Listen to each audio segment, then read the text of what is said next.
I am a clinical psychologist. हमने अक्सर देखा है कि जैसे ही महंगाई बढ़ती जा रही है, जैसे ही आप अपनी टीनेज में जाते हो, जैसे ही आप अपनी जॉब या कैरियर शुरू करते हो, तो हमें मुख्तलिफ मसाइल का सामना करना पड़ता है। और जब भी आप किसी मुश्किल में होते हो तो हर इंसान का एक मुख्तलिफ रद्द-ए-अमल होता है।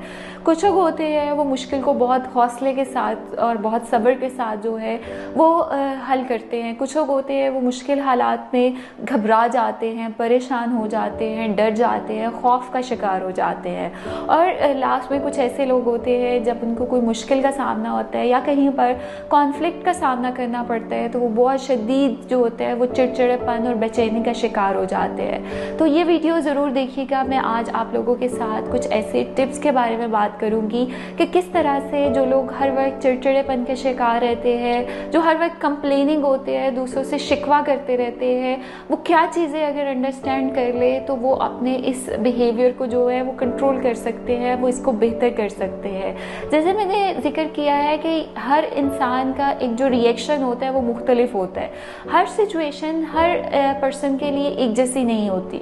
कुछ लोग उसको वाइजली मैनेज करते हैं और वो इसको अच्छे तरीके से मैनेज करते हैं कि कुदरती तौर पर हर इंसान के अंदर कुछ कोपिंग स्किल्स होते हैं, कुछ आपके अंदर एबिलिटीज़ होती है। जैसे कुछ लोग होते हैं, आपने देखा है कि जब उनके ऊपर डेडलाइंस आती है या उनके ऊपर स्ट्रेस आते हैं, अक्सर ऐसे स्टूडेंट्स का भी आपने जिक्र सुना होगा कि वो पेपर से एक दिन पहले पढ़ते हैं और बहुत अच्छा परफॉर्म करते हैं।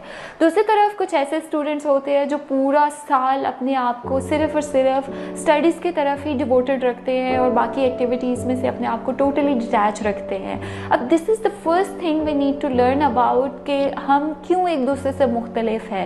एक ही चीज़ हम लोगों को डिफरेंट वेज में इफ़ेक्ट कर रही होती है and very important thing is कि हम उसका रिएक्शन डिफरेंट तरीके से कर रहे होते हैं। चिड़चिड़ापन का मैं जिक्र करूँ तो चिड़चिड़ापन अक्सर हमने उन लोगों में देखा है जो सबसे पहले बहुत ज़्यादा ओवर थिंकर होते हैं, जो हर चीज़ की माइनर डिटेल पर फोकस करते हैं, जो हर चीज़ के बारे में ओवरली इंडल्ज होते हैं कि ऐसे ना हुआ तो ऐसे हो जाएगा, अगर ये हो रहा है तो इसके पीछे क्या रीज़न है।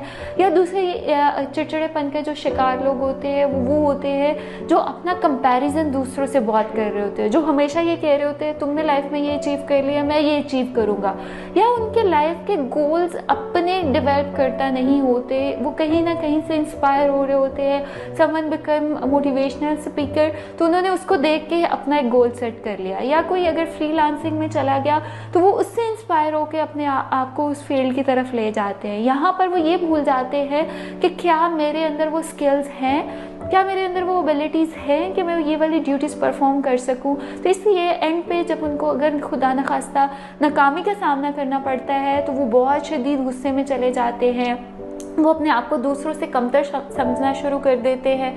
अगर कोई उनके साथ बात करने की कोशिश भी करता है तो वो इतने बेचैनी का, फ्रस्ट्रेशन का शिकार होते हैं या वो इतने ज़्यादा इरिटेबल हो जाते हैं कि वो अपने बाकी जो रिलेशंस होते हैं उनको भी इफ़ेक्ट करना शुरू कर देते हैं। चिड़चिड़ेपन की एक दूसरी अहम वजह ये होती है कि जब आप सेल्फ सेंटर्ड हो जाते हो, जब आप सिर्फ और सिर्फ अपने आप को देख रहे होते हो, अपनी ख्वाहिशात को देख रहे होते हो, अपनी एक्सपेक्टेशंस को देख रहे होते हो, और वहाँ पर आप ये भूल जाते हो कि हमने दूसरों को भी साथ लेकर चलना होता है। जहाँ पर आप दूसरों के इमोशंस को डिस्करेज कर देते हो, जहाँ पर आप दूसरे के इमोशंस को इग्नोर कर देते हो, वहाँ पर आपके अंदर चिड़चिड़ापन आ जाता है। और वेरी इंपॉर्टेंट थिंग जो मैं लास्ट में बात करना चाहूँगी कि कुछ ऐसे पर्सनैलिटी डिसऑर्डर्स होते हैं जैसे कि बॉर्डरलाइन पर्सनैलिटी डिसऑर्डर, इसके शिकार जो लोग होते हैं उनके अंदर चिड़चिड़ापन बहुत ज़्यादा पाया जाता है। या ये लोग बहुत जल्दी जो होते हैं वो इरिटेबल हो जाते हैं, ये लोग जल्दी फ्रस्ट्रेशन का शिकार हो जाते हैं। और हमेशा अगर आप इन लोगों के साथ थोड़ा सा वक्त गुजारोगे तो वो बहुत कंप्लेनिंग होते हैं, वो हमेशा आपसे गिला करेंगे, वो हमेशा कहेंगे कि आपने मेरी केयर नहीं की, आप मुझे समझ नहीं रहे, दूसरे ने मुझे डॉज कर दिया।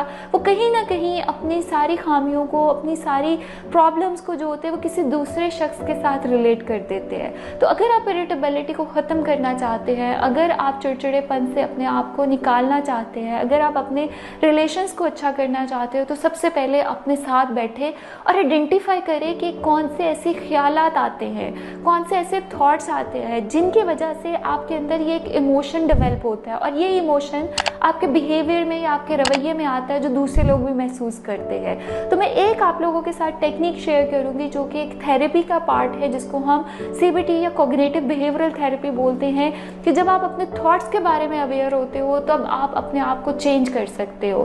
तो जब भी आप चिड़चिड़ेपन का शिकार हो तो एक दफ़ा बैठे, अपने ख्यालात को लिखे और देखिए कि इस टाइम कौन से ऐसे इलॉजिकल थॉट्स है या कौन से ऐसे डिमांडिंग थॉट्स है जो मुझे इस तरफ लेकर जा रहे हैं। तो यकीनी तौर पर जितने आप सेल्फ अवेयर होंगे उतने ही आपके ऊपर सेल्फ कंट्रोल भी होगा। तो होपफुली इस वीडियो के बाद जो लोग बहुत गुस्सा करते हैं, जो लोग ज़िद बहुत करते हैं या चिड़चिड़ेपन का शिकार है, तो वो अपने आप को ज़रूर समझने की कोशिश करेंगे, और जितना जल्दी आप अपने आप को समझेंगे उतना ही बेहतर आप अपने आप को पॉजिटिव वे में चेंज कर सकते हैं। और अगर आप इसी टॉपिक से रिलेटेड कुछ और वीडियोस बनवाना चाहते हैं तो आप कमेंट में हमें ज़रूर बताइएगा, ताकि हम आप लोगों के लिए इसी तरह के इन्फॉर्मेटिव वीडियोस जो है वो आप लोगों के साथ शेयर करें। Thank you so much for watching this video.